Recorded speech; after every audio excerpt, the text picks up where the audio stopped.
أعوذ بالله السميع العليم من الشيطان الرجيم. بسم الله الرحمن الرحيم. الحمد لله بارئ الخلائق أجمعين، والصلاة والسلام والتحية والإكرام على سيد الأنام، رحمة للعالمين، البشير النذير، السراج المنير، الطهر الطاهر، الرسول المسدد، المصطفى الأمجد، حبيب إله العالمين أبي القاسم المصطفى محمد، وعلى آله الطيبين الطاهرين المعصومين المظلومين الذين أذهب الله عنهم الرجس وطهرهم تطهيرا، واللعنة الدائمة الأبدية على أعدائهم أجمعين من يوم عداوتهم إلى قيام يوم الدين. أما بعد، فقد قال مولانا علي بن موسى الرضا المرتضى عليه الصلاة والسلام: يا ابن الشبيب، إن سرك أن تكون معنا في الدرجات العلى من الجنان فاحزن لحزننا وافرح لفرحنا، وعليك بولايتنا. فلو أن رجلا تولى حجرا لحشره الله معه يوم القيامة. محرم الحرام 1445 ہجری کا آغاز ہوا چاہتا ہے۔ محرم الحرام وہ مہینہ جس میں آل نبی پر مصائب کے پہاڑ توڑے گئے، محرم الحرام وہ مہینہ کہ جس میں مولا ابا عبداللہ الحسین علیہ السلام نے دین اسلام کی صدائے حل من ناصر ینصرنی کو سنا، اور آپ نے اسلام کی اس صدا کے اوپر لبیک کہی۔ آپ نے اسلام کو بنی امیہ کے چنگل سے چھڑانے کا فیصلہ کیا۔ محرم الحرام وہ مہینہ کہ جس نے اسلام کو زندہ رکھا، محرم الحرام وہ مہینہ کہ جس نے شریعت محمدی کو قیامت تک کے لیے محفوظ بنا دیا، محرم الحرام وہ مہینہ کہ جس میں مولا ابا عبداللہ الحسین علیہ السلام نے حق اور باطل کے درمیان وہ واضح لکیر کھینچ دی کہ قیامت تک کے لیے اب کسی بھی منصف مزاج انسان کے لیے، کسی بھی تحقیق پسند انسان کے لیے حق اور باطل کی پہچان ناممکن نہ رہی۔ اب حق اور باطل واضح طور پر ابا عبداللہ الحسین علیہ السلام کی اس قربانی کے نتیجے میں انسان کے لیے قابل شناسائی ہے۔ یہ مہینہ عزاداران سید الشہداء کے لیے انتہائی اہمیت کا حامل مہینہ ہے، اس لیے کہ اسی مہینے میں ہم صدیقہ طاہرہ شفیعہ روز جزا حضرت زہرائے مرضیہ سلام اللہ علیہا کو جہاں تعزیت پیش کرتے ہیں، جہاں ہم سیدہ سلام اللہ علیہا کی بارگاہ میں ان کے فرزند حضرت ابا عبداللہ الحسین علیہ السلام کی شہادت کے حوالے سے تعزیت پیش کرتے ہیں، وہاں در حقیقت ہم سیدہ سلام اللہ علیہا کے اس تمنا اور آپ کی اس خواہش کے اوپر کہ جب آپ نے اپنے بابا حضرت رسول خدا صلی اللہ علیہ وآلہ وسلم سے پوچھا تھا کہ بابا اگر ہم میں سے کوئی نہیں ہوگا اور میرا یہ بیٹا حسین کربلا کے میدان میں شہید کر دیا جائے گا تو بابا اس کے اوپر رونے والا کون ہوگا؟ گویا ہم صدیوں سے صدیقہ سلام اللہ علیہا کو یہی جواب دے رہے ہیں کہ سیدہ آپ کی غیر موجودگی میں ہم آپ کے بیٹے کو روئیں گے، ہمارے جوان آپ کے بیٹے کے جوانوں کو روئیں گے، ہمارے بوڑھے آپ کے بیٹے کے ساتھ ہونے والے جو اصحاب انصار ہیں ان کو روئیں گے، ہم سب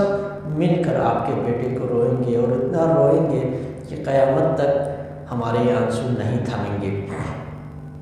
مولانا عبداللہ حسین علیہ السلام کی عزاداری کا یہ سلسلہ انشاءاللہ قیامت تک جاری رہے گا، اس لیے کہ اس سلسلے کے لیے سیدہ سلام اللہ علیہا کی دعا ہے، اس لیے کہ یہ سلسلہ خداوند متعال نے جو فرمایا تھا کہ تم مجھے یاد کرو فاذکرونی اذکرکم، تم مجھے یاد کرو میں تمہیں یاد کروں گا۔ حسین نے خدا کو یاد کیا، حسین نے ذکر خدا کو بلند کیا، تو انشاءاللہ خداوند متعال اپنے وعدے کے مطابق ذکر حسین کو تا قیامت جاری رکھے گا۔ چونکہ یہ پہلی مجلس ہے، اس لیے ضروری یہ ہے کہ ہم عزاداری سید الشہداء کے حوالے سے چند باتیں ذہن نشین کر لیں، اپنے ذہنوں میں بٹھا دیں کہ پہلی بات یہ ہے کہ عزاداری سید الشہداء کے اپنے خاص آداب، تہذیب، روایات ہیں۔ ان آداب و تہذیب اور روایات سے آشنا ہونا عزاداروں کے لیے ضروری ہے۔ جب تک ہم عزاداری کے آداب سے آشنا نہیں ہوں گے، جب تک ہم عزاداری سید الشہداء کی تہذیب سے آشنا نہیں ہے، جب تک ہم عزاداری سید الشہداء کی روایات کے امین نہیں رہتے، اس وقت تک ہم صحیح معنوں میں عزادار نہیں ہو سکتے۔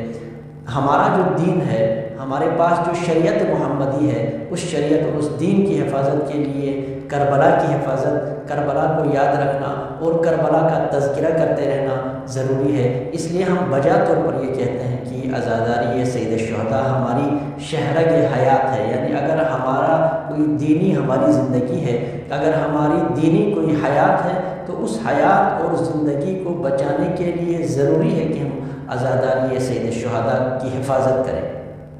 عزاداری سید الشہداء کو جہاں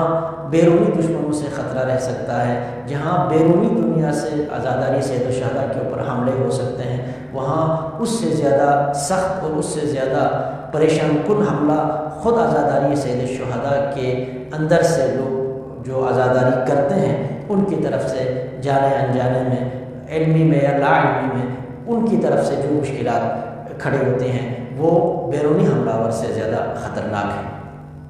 اس لیے ہمیں عزاداری کو جہاں برپا کرنا ہے وہاں عزاداری کی تہذیب و روایات اور آداب کا بھی خیال رکھنا ہے۔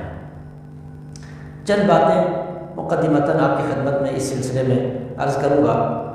پہلی بات یہ ہے کہ عزاداری سید الشہداء سلام اللہ علیہ کے لیے ہمارے ہاں ادب یہ ہے، ہمارے ہاں روایت یہ ہے کہ ہم عزاداری کے لیے امام بارگاہوں کی طرف نکلتے ہیں، ہم ان مقامات کی طرف جاتے ہیں جہاں عزاداری ہو رہی ہوتی ہے۔ آج کل کے دور میں یہ ممکن ہوا کہ ہم اپنے گھر بیٹھ کر کسی کو بھی جو ذکر آبا عبداللہ حسین علیہ السلام کر رہے ہیں اس کو سن سکتے ہیں۔ میں آج آپ کے سامنے حاضر ہوں، میں آپ کے سامنے سوشل میڈیا کے ذریعے سے ذکر آبا عبداللہ حسین کر رہا ہوں، آپ اسے سن سکتے ہیں۔ اسی طرح سینکڑوں لوگ مجھ سے بہت بہتر لوگ، بہت ہی اچھے لوگ یہ ذکر کر رہے ہیں، یقیناً آپ ان میں سے کسی کو بھی سن سکتے ہیں، لیکن عزاداری سید الشہداء کو اپنے گھر بیٹھ کر سننے اور امام بارگاہ جا کر سننے میں بڑا فرق ہے۔ ہمیں یقینی طور پر اس چیز کو ملحوظ رکھنا چاہیے کہ جہاں ہم خود گھر سے نکلیں، جہاں ہم خود عزاداری سید الشہداء کو برپا جہاں ہم لوگ کرتے ہیں یا جہاں عزاداری ہو رہی ہے وہاں اپنے آپ کو پہنچائیں، وہاں ہم اپنی اولاد کو، اپنے دوست احباب کو بھی عزاداری سید الشہداء کے لیے لے کر جائیں۔ ان مقامات کے اوپر، ان امام بارگاہوں میں، ان عزاداری جہاں عزاداری منعقد ہو رہی ہیں ان جگہوں پر جانا خود تہذیب عزا کا حصہ ہے، خود آداب عزا کا حصہ ہے۔ عزاداری سید الشہداء صرف ذکر حسین کو سننا نہیں ہے بلکہ ان تمام آداب و رسوم کے ساتھ سننا یہ عزاداری ہے۔ یہ عشرہ محرم کی خاص خصوصیت ہے۔ ان 10 دنوں میں ہمیں خاص طور پر وقت نکالنا ہے عزاداری سید الشہداء کے لیے، ہمیں خاص طور پر اہمیت دینی ہے اس عزاداری کے لیے۔ ہمیں اپنے بچوں کو یہ سکھانا ہے کہ گھر بیٹھ کر نہیں بلکہ حسین ابن علی کا ذکر سننے کے لیے دور چل کر اگر جانا پڑتا ہے تو چل کر جائے۔ اگر عزاداری سید الشہداء کے لیے بعض اوقات چھوٹے موٹے مشکلات کا اگر سامنا کرنا پڑتا ہے تو ان کا سامنا کریں۔ عزاداری سید الشہداء کے لیے اگر ہمیں بعض اوقات خوف کا سامنا کرنا پڑتا ہے تو ان کا مقابلہ کریں۔ عزاداری سید الشہداء کے لیے اگر ہمیں بعض اوقات کچھ مال خرچ کرنا پڑتا ہے تو وہ کریں۔ ہم اپنے بچوں کو سکھائیں، ہم اپنی اولاد کو سکھائیں کہ عزاداری سید الشہداء کی اہمیت کیا ہے۔ یہ گھر میں بیٹھ کر عزاداری کی یہ مجالس سن کر، گھر میں بیٹھ کر کسی بھی عالم کو یا خطیب کو سن کر یہ تمام مقاصد حاصل نہیں ہوں گے۔ گھر میں بیٹھ کر عزاداری کو ضرور سنیں، گھر میں بیٹھ کر ذکر حسین ضرور سنیں، لیکن اس وقت سنیں جب آپ کہیں اور مجلس کے لیے نہیں جا سکتے، کسی بھی پریشانی کی وجہ سے، کسی بھی کام کی وجہ سے، کسی بھی مشکل کی وجہ سے جب آپ کہیں نہیں جا سکتے ہیں تو یہ لاسٹ آپشن ہونا چاہیے کہ آپ گھر پر بیٹھ کر سنیں، ورنہ عزاداری سید الشہداء کے لیے آپ نے جانا ہے، نکلنا ہے اور وہاں پہنچنا ہے جہاں عزاداری ہو رہی ہے اور لوگ جمع ہو رہے ہیں، اس لیے کہ ہمارے بچوں کو عزاداری کے عزاداری کے آداب، رسوم، اس کی تہذیب و ثقافت سے آشنا بھی ہونا ضروری ہے، جو گھر بیٹھے عزاداری سے نہیں ہو سکتی۔ تو ہمیں اس چیز کا خیال رکھنا ہے۔ دوسری چیز جس کا خیال رکھنا ہے وہ یہ ہے کہ ہم ایک شریعت کے ماننے والے ہیں، ہم محمد و آل محمد کے تعلیمات کے ماننے والے ہیں، ہم قرآن کے اندر موجود احکام الہی کے پابند ہیں، ہم اپنے پسند ناپسند کے ذریعے سے امر و نہی نہیں بنا سکتے، ہم اپنی پسند اور ناپسند کے مطابق لوگوں کو احکام نہیں دے سکتے، ہم اپنی پسند اور ناپسند کے مطابق کسی معیار کو قائم نہیں کر سکتے۔ ہماری پسند، ہماری ناپسند جو کچھ بھی ہے وہ محمد و آل محمد کی تعلیمات، قرآن مجید کے اندر خداوند متعال نے جو ہمیں احکامات دیے ہیں ان کے تابع ہیں۔ ہم اس سے ہٹ کر نہ کسی کو امر کر سکتے ہیں نہ کسی کو نہیں کر سکتے ہیں۔ جن چیزوں سے خداوند متعال نے روکا ہے ہم لوگوں کو صرف انہی چیزوں سے روک سکتے ہیں جن سے خدا نے روکا، ہم لوگوں کو انہی چیزوں کا حکم دے سکتے ہیں جن کا خدا نے حکم دیا ہے۔ امر و نہی ہماری اپنی پسند ناپسند کی بنیاد پر نہیں ہے۔ امر بالمعروف نہی عن المنکر کا مطلب یہ ہے کہ جن کو خدا اور اہل بیت اطہار علیہ السلام نے منکر کہا ہے اس سے روکے، جس کو اہل بیت اطہار علیہ السلام نے خداوند متعال کے احکام کے تابع ہو کر جن چیزوں کو اہل بیت نے ضروری قرار دیا ہے انہیں کو ضروری قرار دیں، ان سے سر منہ ہمیں تجاوز نہیں کرنا چاہیے۔ عزاداری سید الشہداء کے حوالے سے جیسے نماز کے بارے میں خداوند متعال نے فرمایا کہ لا تقربوا الصلاۃ وانتم سکارى، جب تم نشے کی حالت میں ہو تو نماز کے قریب نہ جاؤ۔ کوئی اگر نشہ کرتا ہے، نشے کی حالت میں نماز پڑھتا ہے تو ہم اس کو روک سکتے ہیں، بھائی نشے کی حالت میں آپ نماز نہ پڑھیں، نشے کی حالت میں مسجد میں نہ آئیں، نشے کی حالت میں آپ نماز کے لیے کھڑے نہ ہوں، اس لیے کہ قرآن نے روکا ہوا ہے، خدا نے روکا ہوا ہے، رسول نے اہل بیت اطہار علیہ السلام نے ہمیں یہ بتایا ہے۔ لیکن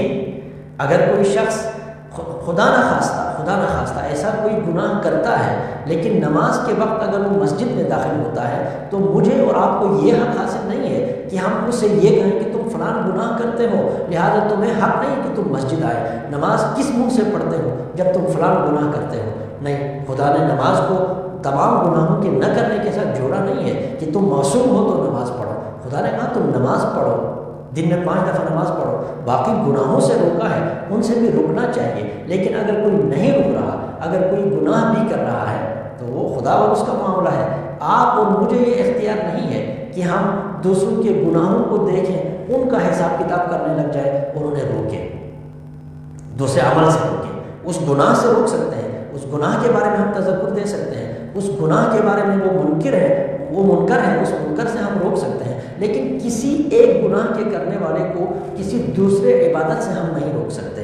یہ خدا اور رسول نے ہمیں اختیار نہیں دیا ہے۔ لہٰذا محرم کے دوران یہ بعض جگہوں پر آپ یہ دیکھتے ہیں کہ مثلا بے نمازی ہے تو شبیر کا ماتم نہ کرو، یا بے نمازی ہے تو مت چھونا علم عباس کا۔ یہ نماز کی اہمیت کو بتانے کے لیے، نماز کی قدر و قیمت کو واضح کرنے کے لیے اس طرح کے جملے اچھے ضرور لگتے ہیں، لیکن ہمیں حق یہ نہیں ہے حق یہ نہیں ہے کہ ہم کسی کو یہ کہیں کہ تم بے نمازی ہے اس لیے مجلس شبیر میں نہ آؤ، تم بے نمازی ہے اس لیے علم کے قریب نہ جاؤ، نہیں، اس کا حق ہمیں خدا نے نہیں دیا، اہل بیت نے نہیں دیا۔ یہ بے نمازی ہے تو اس کو آنا چاہیے مجلس شبیر میں، یہ بے نمازی ہے تو اس کو عالم حضرت عباس کے قریب آنا چاہیے، اس لیے کہ حضرت ابا عبداللہ الحسین سفینۃ النجات ہے، وہ ہدایت کی، وہ نجات کی کشتی ہے، وہ ہدایت کے لیے چراغ ہے، ان کے پاس آئیں گے تو لوگ ہدایت پائیں گے۔ جو ہدایت یافتہ ہیں، اگر کوئی شخص متقی ہے، پرہیزگار ہے، تو مجلس اعضاء ابا عبداللہ الحسین میں اس کو بھی آنا چاہیے، لیکن جو متقی نہیں ہے، جو پرہیزگار نہیں ہے، اس کو زیادہ آنا چاہیے، اس کو زیادہ آپ تشویق دیں، اس پہ زیادہ آپ شوق دلائیں کہ وہ مجلس میں آ جائیں، نہیں کہ ہم یہ توقع کریں لوگوں سے کہ وہ پہلے متقی بنے، پرہیزگار بنے، انتہائی پارسا بنے اور پھر عزاداری سید الشہداء میں آ جائے، بلکہ عزاداری سید الشہداء سلام اللہ علیہ خود لوگوں کو پارسا بنانے، متقی بنانے، متدین بنانے کے لیے ہے، لہٰذا عزاداری میں آنے سے کسی کو روکنے کا حق ہمیں نہیں ہے۔ ہم یہ نہیں کہہ سکتے کہ فلاں شخص عزاداری میں نہ آئے، فلاں شخص مجلس ابا عبداللہ میں نہ آئے، فلاں شخص باب الحوائج حضرت ابو الفضل عباس علیہ السلام کے عالم کے سائے میں نہ آئے۔ یہ اختیار ہمیں نہیں دیا، نہ قرآن نے دیا، نہ اہل بیت اطہار علیہ السلام نے دیا، لہٰذا ہمیں اپنے حدود کے اندر رہنا ہے، اپنے حدود کے اندر رہ کر اپنا فریضہ ادا کرنا ہے۔ اگر کوئی نماز نہیں پڑھتا تو اسے یہ ہمیں کرنا چاہیے کہ جہاں تک ہماری بات کا اثر ہو سکتا ہے، جس طریقے سے وہ اثر لے سکتا ہے، اس طریقے سے ہم اس کو نماز کی طرف راغب کریں، اس کو نماز کی طرف لے آئے، لیکن نماز نہ پڑھنے کو وجہ نہ بنائے کہ وہ عزاداری سے اس کو روکے، نہیں، عزاداری کے لیے وہ آئے گا، اور جب وہ سنیں گے، اچھے علماء کو سنیں، اہل بیت اطہار علیہ السلام کا کلام سنے گا، حدیث قرآن سے کی آیات، جب وہ ان چیزوں کو سنے گا تو اس کا دل پگھلے گا، وہ جس طرح وہ ذکر اہل بیت اطہار علیہ السلام کی طرف آیا ہے، اسی طرح وہ نماز کی طرف جائے گا، اسی طرح وہ قرآن کی طرف راغب ہو جائے گا۔ لہذا اس طرف توجہ رہے، ہم جانے انجانے میں کسی کو بھی ذکر ابا عبداللہ الحسین علیہ السلام میں آنے سے نہ روکیں۔ تیسری چیز، ہم زیارت ابا عبداللہ الحسین علیہ السلام میں ایک جملہ اقرار کے طور پر کہتے ہیں کہ انی سلم لمن سالمکم وحرب لمن حاربکم، جن کا آپ کے ساتھ صلح ہے، جو آپ کے ساتھ امن و آشتی میں ہیں، ان سب کے ساتھ ہمارا امن ہے، ہم ان سب کے ساتھ دوستی میں ہیں، ہم ان کے ساتھ صلح و آشتی میں ہیں، وحرب لمن حاربکم، ہر اس شخص کے ساتھ ہماری جنگ ہے جو آپ کے ساتھ حالت جنگ میں ہے، ومحب لمن احبکم، ہر اس شخص سے ہماری محبت ہے جو آپ سے محبت کرے، ہر اس شخص سے ہمیں نفرت ہے جو آپ سے دشمنی رکھے۔ تو گویا ہم ابا عبداللہ الحسین علیہ السلام اور اہل بیت اطہار علیہ السلام کو یہ وعدہ دیتے ہیں کہ ہم اپنے دوستی اور دشمنی کے لیے کوئی معیار نہیں رکھتے، ہمارا نہ اپنا کوئی دوست ہے نہ ہمارا کوئی دشمن ہے، ہمارا دوست وہی ہے جو آپ کے دوست ہیں، ہمارا دشمن وہی ہے جو آپ کے دشمن ہیں،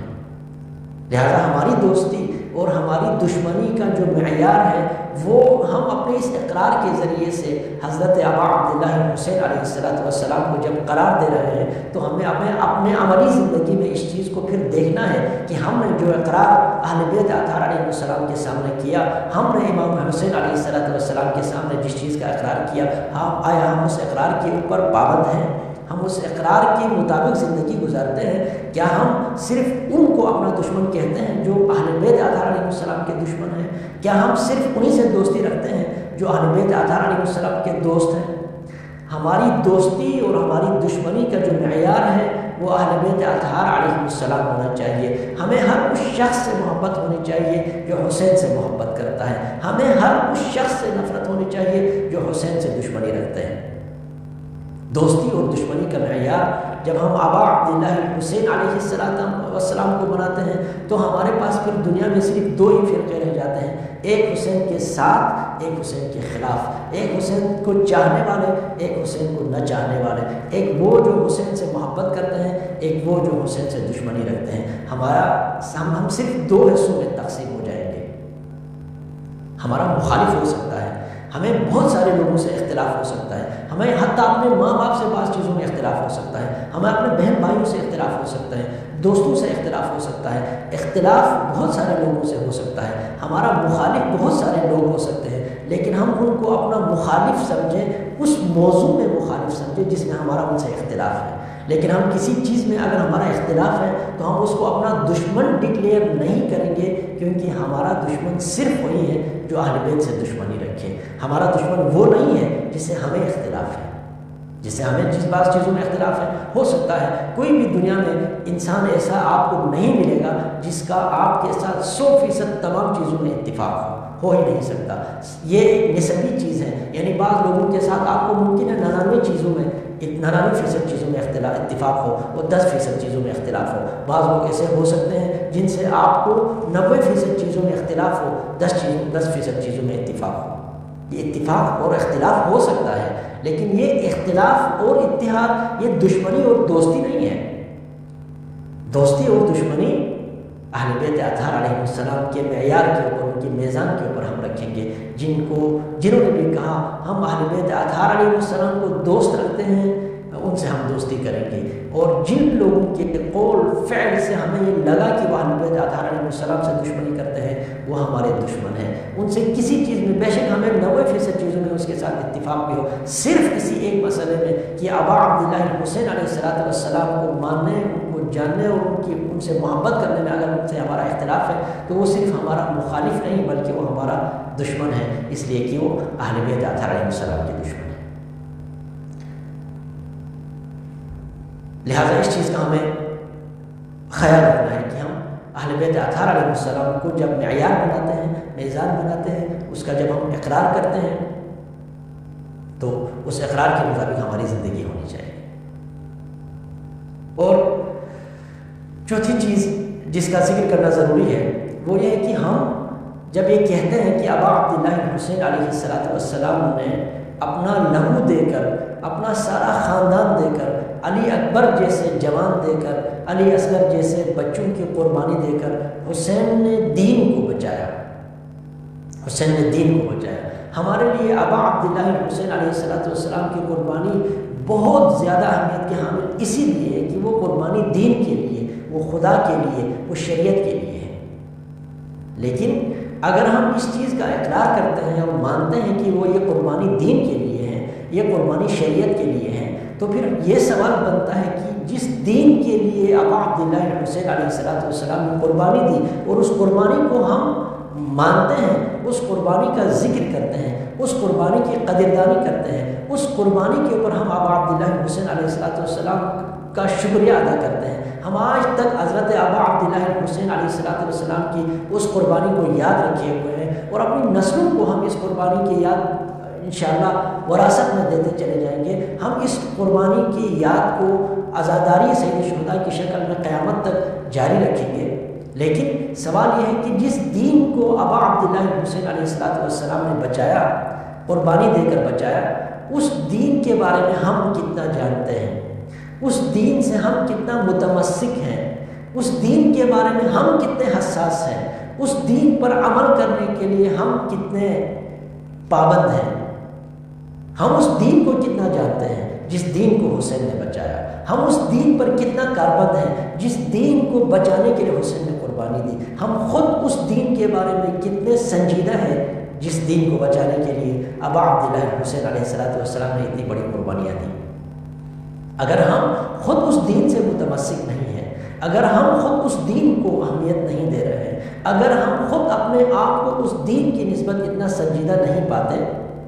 تو اس صورت میں ہمارا ابا عبداللہ حسین علیہ السلام کے درمیان جو رشتہ تھا، جس رشتے کی وجہ سے ہم اس قربانی کو یاد کرتے تھے، ہم اس قربانی کو اہمیت دیتے تھے، اس اصل رشتے سے ہم جڑے ہوئے نہیں ہیں۔ گویا ہم ابا عبداللہ حسین علیہ السلام سے کٹے ہوئے ہیں، ہم ابا عبداللہ حسین علیہ السلام سے مضبوط بنیادوں کے اوپر جڑے نہیں ہیں۔ لہٰذا ہمیں یہ دیکھنا ہے کہ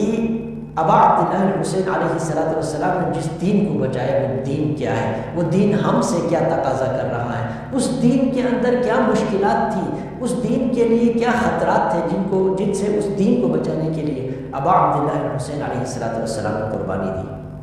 یہ سمجھنے کی ضرورت ہے، اس پر غور کرنے کی ضرورت ہے۔ جب ہم یہ کریں گے، ہم اس نقطے کے اوپر آئیں گے تو ہم حقیقتاً ابا عبداللہ حسین علیہ السلام سے جڑ جائیں گے، ہم مضبوط بنیادوں کے اوپر حضرت ابا عبداللہ حسین سے جڑ جائیں گے۔ جب ہم حسین سے جڑیں گے، جب ہم حسین علیہ السلام سے مضبوط بنیادوں کے اوپر جڑیں گے تو ہم رسول خدا سے جڑیں گے۔ اگر ہم رسول خدا سے جڑ گئے تو ہم خدا سے جڑیں گے، اور یہی دراصل نجات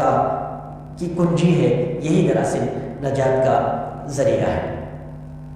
مولا ابا عبداللہ حسین علیہ السلام جب نکلنے لگے مدینے سے تو اس وقت آپ نے خود اس تحریک کربلا کے اسباب اور اس تحریک کربلا کی وجوہات بیان فرمایا۔ انی لم اخرج اشرا ولا بصرا ولا ظالما ولا مفسدا وانما خرجت لطلب الاصلاح في امة جدي واريد ان امر بالمعروف وانهى عن المنکر واسیر بسیرة جدی وابی علی ابن ابی طالب۔ فرمایا میں کسی کے خلاف ظلم کے لیے، بغاوت کے لیے یا حکومت طلبی کے لیے نہیں نکل رہا۔ وَإِنَّمَا خَرَجْتُ لِطَلَبِ الْإِصْلَاحِ فِي أُمَّةِ جَدِّي، پیغمبر اکرم صلی اللہ علیہ وآلہ وسلم کی امت کے اندر اصلاح کے لیے، یعنی دین کے اوپر عمل نہیں ہو رہا، دین کی روح کو مسح کیا جا رہا ہے، دین کو اس کے ظاہری شکل و صورت کو تو باقی رکھا گیا ہے لیکن اس کی روح کو نکالا جا رہا ہے۔ اس صورت میں ابا عبداللہ حسین علیہ السلام امت محمدی کی اصلاح کا فریضہ لے کر جب آپ نکلتے ہیں تو گویا اس پوری تحریک کی جو بنیاد ہے وہ اصلاح امت ہے، اور خود فرمایا وَأُرِيدُ أَنْ آمُرَ بِالْمَعْرُوفِ، میں امر بالمعروف کرنا چاہتا ہوں، میں نہی عن المنکر کرنا چاہتا ہوں، اس لیے کہ اسلام میں اگر کوئی کسی قسم کا انحراف پیدا ہو جائے تو سب سے پہلے جن کو اس کا درد ہونا ہے، سب سے پہلے جنہوں نے اس کو احساس کرنا ہے وہ اہل بیت نبی ہے، وہ اہل بیت نبی جنہوں نے قربانی دی ہے، وہ اہل بیت نبی جنہوں نے اس دین کو پالا ہے، وہ اہل بیت نبی جن کے گھر میں یہ دین آیا اور اس دین کے ساتھ جو پڑے ہوئے ہیں، ظاہر سب سے پہلا درد انہیں کو ہونا ہے۔ لہٰذا ابا عبداللہ حسین علیہ السلام دین کے لیے نکلے ہیں، ابا عبداللہ حسین علیہ السلام دین پر عمل پیرا لوگوں کے لیے نکلے ہیں، ابا عبداللہ حسین علیہ السلام دین کا دم بھرنے والوں کی اصلاح کے لیے نکلا ہے۔ لہٰذا ضروری ہے کہ ہم دین سے اپنے آپ کو یہ ہمیشہ دیکھتے رہیں کہ جس دین کو حسین نے بچایا اس دین کے حوالے سے میں کہاں کھڑا ہوں، جس دین کو حسین نے بچایا اس دین پر عمل کے لیے میں کہاں کھڑا ہوں، جس دین کے ماننے والوں کی اصلاح کے لیے ابا عبداللہ حسین علیہ السلام نکلے تھے، اس اصلاح میں سے مجھے کتنا فائدہ ہوا، میں کتنا اس اصلاح سے فائدہ اٹھا سکا، مجھے حضرت ابا عبداللہ حسین علیہ السلام کی اس تحریک سے کس حد تک میں متدین ہوا، میں دین کے ساتھ جڑا۔ یہ بہت اہمیت کا حامل نقطہ ہے کہ ہم اس بات کی طرف توجہ دیں کہ جس دین کو حسین نے بچایا اس دین میں اور میرے درمیان رشتہ کتنا مضبوط ہے، اور ہم اس امر بالمعروف نہی عن المنکر کو بھی نہ بھولیں جو ابا عبداللہ حسین علیہ السلام نے تحریک کربلا کے آغاز میں آپ نے اس تحریک کے آپ نے اپنے اس انقلاب کی بنیاد کے طور پر جس چیز کو ذکر کیا تھا۔ یہ چند چیزیں ہیں جو ہمیں عزاداری سید الشہداء میں جنہیں یاد رکھنا ہے اور جن کے مطابق ہم نے عزاداری سید الشہداء کرنی ہے۔ محرم الحرام 60 ہجری کو جب شام کے اندر معاویہ کا انتقال ہوا، جب وہ اس دنیا سے چلے گئے تو انہوں نے یزید کو اپنا جانشین بنایا، وہ پہلے بنا چکے تھے اور شام اور کوفہ کے لوگوں سے وہ پہلے بیعت بھی لے چکے تھے یزید کے لیے، حالانکہ یہ عمل صلح امام حسن علیہ السلام کے نتیجے میں 100% غیر قانونی اور صلح امام حسن علیہ السلام کے نتیجے میں اس عمل کی کوئی گنجائش نہیں تھی جسے معاویہ نے انجام دیا اور مسلمانوں کے اوپر یزید جیسے شخص کو مسلط کیا۔ جب وہ مسلط ہوئے تو مولا ابا عبداللہ حسین علیہ السلام نے اپنا وہ جملہ ارشاد فرمایا وعلی الاسلام السلام اذا بلیت الامت براع مثل یزید، اب اسلام کا خدا ہی حافظ ہے، اسلام کے اوپر سلام ہے، اسلام کا خدا حافظ ہے جب یہ امت ایک ایسے سربراہ کے زیر سلطنت آ جائے، ایک ایسے شخص کو اپنا رہبر مان لے، ایک ایسا شخص اس امت کے اوپر رہبر کے طور پر مسلط ہو جس کا کردار یزید والا کردار ہو، یعنی یزید جیسا شخص اگر اس امت کا رہبر، اس امت کے لیے لیڈر کے طور پر اگر سامنے آ چکا ہے تو علی الاسلام السلام۔ اور امام ابا عبداللہ حسین علیہ السلام نے جب امام حسن مجتبی علیہ السلام کے اس صلح کے نتیجے میں ظاہر ہے ان دونوں بھائیوں نے، دونوں اماموں نے، دونوں پیغمبر اکرم صلی اللہ علیہ وآلہ وسلم کے نواسوں نے اس صلح کی پاسداری کی، اس صلح کو جاری رکھا، اور جو اس صلح کے اندر طے ہوئے تھے ان کی مخالفت نہیں کی۔ لیکن جب یزید کے ذریعے سے اور یزید کو اپنا جانشین بنا کر معاویہ نے اس صلح کو توڑا تو حضرت ابا عبداللہ حسین علیہ السلام کے پاس بھی کوئی دوسرا راستہ نہیں تھا سوائے اس کے کہ آپ اس ظلم، اس زیادتی اور اس عہد شکنی کے خلاف کھڑے ہو جائیں۔ جب یزید نے ولید کو لکھا کہ میرے لیے مدینے کے لوگوں سے بیعت لیں، وہ ایک خط لکھا، اس سے ایک چھوٹا سا خط اور لکھا جس میں حضرت ابا عبداللہ حسین علیہ السلام اور چند دیگر لوگوں کے نام درج تھے جن کے بارے میں لکھا ہوا تھا کہ ان سے بیعت میں سختی کریں، اگر وہ بیعت کرتے ہیں تو ان سے بیعت لے لیں، اور اگر وہ بیعت نہیں کرتے تو ان کا سر قلم کر کے میرے پاس بھیج دیں۔ جب یہ حکم پہنچتا ہے مدینے میں ولید کے پاس تو ولید اسی وقت مروان کو بلا بھیجتے ہیں۔ مروان جب آتے ہیں تو ولید ان کو یہ خبر دیتے ہیں کہ معاویہ کا انتقال ہوا ہے، ان کا یہ حکم ہے۔ مروان کہتے ہیں اسی وقت ان کو بلائیں، جن شخصیات کے بارے میں یزید نے حکم دیا ہے ان کو اسی وقت بلائیں۔ حضرت ابا عبداللہ حسین علیہ السلام اور دیگر اصحاب مسجد نبوی میں تشریف فرما تھے۔ رات کے وقت جب وہ پہنچا ولید کا بندہ وہاں پر، اور انہوں نے کہا کہ امیر آپ لوگوں کو بلا رہے ہیں، تو اس وقت فرمایا کہ یہ وقت حاکم کا، یہ وقت گورنر کا دفتر میں بیٹھنے کا نہیں ہے، اس طرح کے امور انجام دینے کا نہیں ہے، یقیناً کوئی بڑا واقعہ ہوا ہے جس کی وجہ سے ہمیں بلا رہے ہیں۔ مولا ابا عبداللہ حسین نے ارشاد فرمایا یقیناً شام کا حاکم اس دنیا سے چلا گیا ہے۔ یہ جب بات ہوئی تو باقی اصحاب نے پوچھا اب ہم کیا کریں گے؟ مولا نے فرمایا میں جاؤں گا اس کے پاس، میں دیکھوں گا۔ آپ گھر تشریف لے گئے، وہاں سے آپ نے یہ واقعہ اہل بیت اطہار علیہ السلام کو اور بنی ہاشم کے جوانوں کو بتایا کہ حاکم وقت نے مجھے بلایا ہے اور حاکم شام کا انتقال ہوا ہے، وہ یقیناً بیعت کی بات کریں گے۔ آپ نے بنی ہاشم کے کچھ جوانوں کو اپنے ساتھ لیا اور آپ ولید کے دربار میں حضرت ابا عبداللہ حسین حاضر ہوئے۔ جب آپ وہاں پہنچے تو مروان اور ولید دونوں بیٹھے ہوئے ہیں۔ ولید نے جب یہ خبر دی کہ شام کا حاکم معاویہ انتقال کر گیا ہے، اس دنیا سے چلا گیا ہے اور یزید چاہتا ہے کہ آپ ان کی بیعت کریں، امام نے فرمایا کہ یقیناً تم کل لوگوں کو یزید کی بیعت کے لیے بلائیں گے، جب دوسرے لوگوں کو بلائیں گے تو مجھے بھی بلا لینا، اس وقت دیکھیں گے۔ ولید نے امام علیہ السلام کی بات مان لی، لیکن مروان نے کہا اے ولید اگر اس وقت حسین تمہارے دربار سے بیعت کیے بغیر نکل گئے تو کبھی تمہارے ہاتھ نہیں آئیں گے، اسی وقت حسین سے یا بیعت لو یا پھر جس طرح یزید نے کہا ہے اس طرح ان کا سر قلم کر کے یزید کے پاس بھیج دو۔ جب یہ سنا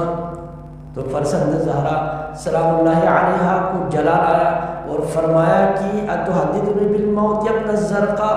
یا ابن الزرقاء تم مجھے موت سے ڈراتے ہو، تم مجھے دھمکی دیتے ہو،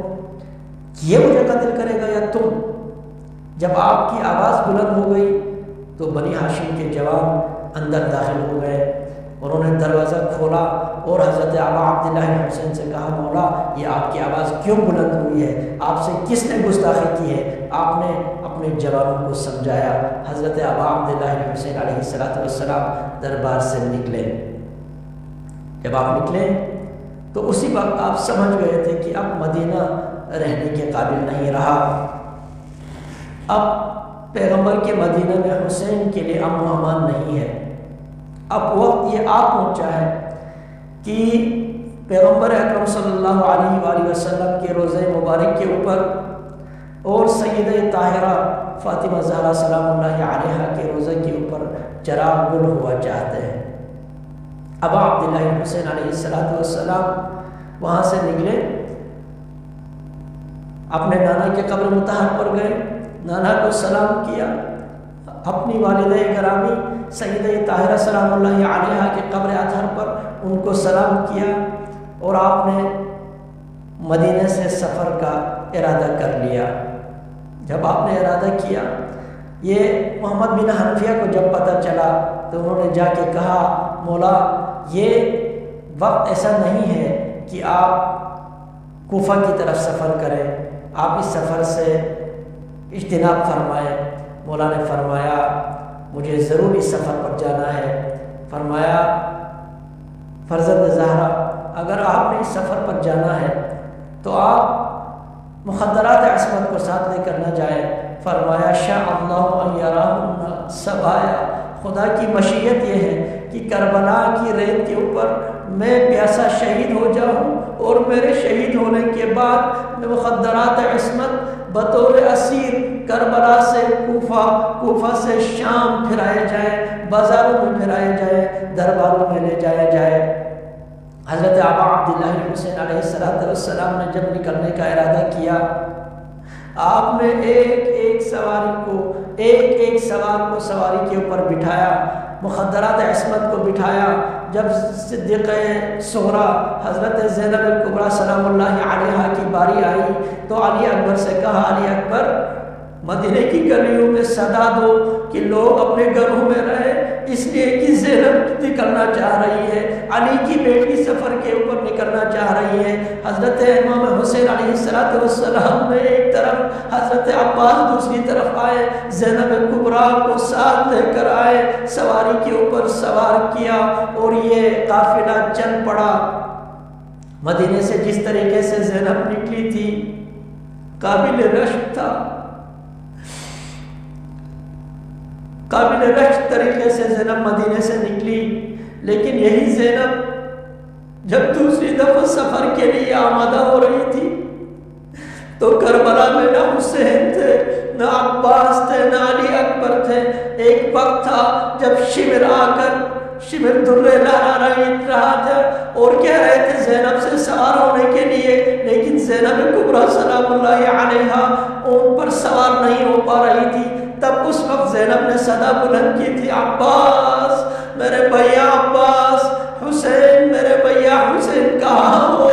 آج جب آپ مدینے سے مجھے لے کر آ رہے تھے تو ایک طرف حسین ایک طرف عباس کھڑے تھے، آج جب مجھے شمر درے مار مار کر کہہ رہے ہیں کہ سوار ہو جاؤ، میں سوار نہیں ہو پا رہی ہوں، میں دیکھ رہی ہوں نہ میرے پاس حسین ہے نہ عباس ہے۔ زینب کبریٰ سلام اللہ علیہا مدینے سے جس حال سے نکلی تھی، جس طریقے سے نکلی تھی، اس کی یاد آئی مدینے جب کربلا سے زینب نے نکلنا تھا، جب زینب نے دیکھا کہ کربلا کے ریتی کے اوپر سارے جوان شہید ہوئے ہیں، علی اکبر ایک طرف شہید ہیں، عباس ایک طرف ہیں، حسین ایک طرف ہیں، اور اہل بیت اطہار کے مخدرات کو شمر جیسے لوگ ظلم و ستم کے ساتھ مجبور کر رہے ہیں کہ وہ سواریوں کے اوپر سوار ہوں اور سفر پر روانہ ہو کوفہ کے لیے، کوفہ سے شام کے لیے، ان بازاروں میں، ان درباروں میں۔ وَسَيَعْلَمُ الَّذِينَ ظَلَمُوا أَيَّ مُنقَلَبٍ يَنقَلِبُونَ۔ خدایا بحق الزہرا وابیہا وبعلہا وبنیہا وسر المستودع فیہا، ہماری اس خلیل عبادت کو اپنی بارگاہ میں قبول فرما۔ خدایا بحق محمد وآل محمد عزادارین سید الشہداء کی حفاظت فرما، ہمیں عزاداری سید الشہداء کو معرفت کے ساتھ بجا لانے کی توفیق عطا فرما۔ خدایا جن لوگوں نے التماس دعا کہا ہے، جو التماس دعا کہہ رہے ہیں، خصوصاً جن لوگوں نے ذاتی طور پر فون کر کے یا میسیجز کر کے مجھے التماس دعا کہا ہے، خدایا ان سب کی جو بھی شرعی حاجات ہیں ان کو پورا فرما۔ خدایا بحق سیدہ طاہرہ شفیعہ روز جزا حضرت زہرائے مرضیہ جو پریشان حال ہیں ان کی پریشانی کو دور فرما۔ خدایا بحق امام زین العابدین علیہ السلام بیمار کربلا، خدایا جو بیمار ہیں ان کو شفاء کاملہ و عاجلہ عطا فرما۔ خدایا بحق محمد و آل محمد، خدایا بحق باب الحوائج حضرت ابوالفضل العباس، بحق باب الحوائج حضرت علی اصغر، جن جن لوگوں کی شرعی حاجات ہیں، جن لوگوں نے التماس دعا کا ان سب کی شرعی حاجات کو پورا فرما۔ خدایا بحق محمد و آل محمد، جنہوں نے امتحانات دیے ہوئے ہیں ان سب کو کربلا کے اس عظیم امتحان کا واسطہ ان تمام ہمارے عزیزوں کو اپنے امتحانات میں کامیابی عطا فرما، جن لوگوں کی پریشانیاں ہیں ان کو دور فرما۔ خدایا بحق محمد و آل محمد، خدایا آزادہ سید الشہداء دنیا کے جس گوشہ و کنار میں بھی آزاداری میں مصروف ان سب کی حفاظت فرما، ہم سب کی جان مال عزت آبرو کی حفاظت فرما۔ خدایا ہمارے علماء فقہاء مراجع سب کی حفاظت فرما۔ خدایا حوزات علمیہ مراقد ائمہ علیہ السلام کی حفاظت فرما۔ خدایا بحق محمد و آل محمد ہمارے جوانوں کی حفاظت فرما۔ خدایا ہمارے جوانوں کو سیرت عالیہ پر پہ چلنے کی توفیق عطا فرما۔ خدایا ہماری خواتین کو صدیقہ طاہرہ حضرت زہرائے مرضیہ سلام اللہ علیہا اور حضرت زینب کبریٰ کی سیرت پر عمل کرنے کی توفیق عطا فرما۔ خدایا ہم سب کو اسلام کو سمجھ کر اس پر عمل کرنے کی توفیق عطا فرما۔ خدایا جب تک زندہ ہے ذکر اہل بیت کرنے کی ہمیں توفیق عطا فرما۔ خدایا بحق محمد و آل محمد، بحق ابا عبداللہ الحسین، بحق شہداء کربلا، بحق علی اصغر، جن لوگوں کے دلوں میں زیارت ابا عبداللہ الحسین کی خواہش ہے ان کی ان خواہش کو جلد از جلد پورا فرما۔ خدا بندہ بحق محمد و آل محمد ہمیں دنیا میں اہل بیت اطہار علیہ السلام کے مراقد کی زیارت اور آخرت میں ان کی شفاعت نصیب فرما۔ خدایا بحق محمد و آل محمد اہل بیت اطہار خصوصاً سیدہ طاہرہ سلام اللہ علیہا کو ہم سے راضی و خوشنود فرما۔ خدا امام زمانہ عجل اللہ تعالیٰ فرج شریف کے قلب اطہر کو ہم سے راضی فرما۔ آپ کے ظہور میں تعجیل عطا فرما، ہم سب کو آپ کے اعمال انصار میں شریک ہونے کی سعادت نصیب فرما۔ وصلی اللہ علی سیدنا محمد وعطرته الطیبین الطاہرین الی ارواحنا وارواح المؤمنین والمؤمنات نہدی ثواب الفاتحہ۔ بسم اللہ الرحمن الرحیم۔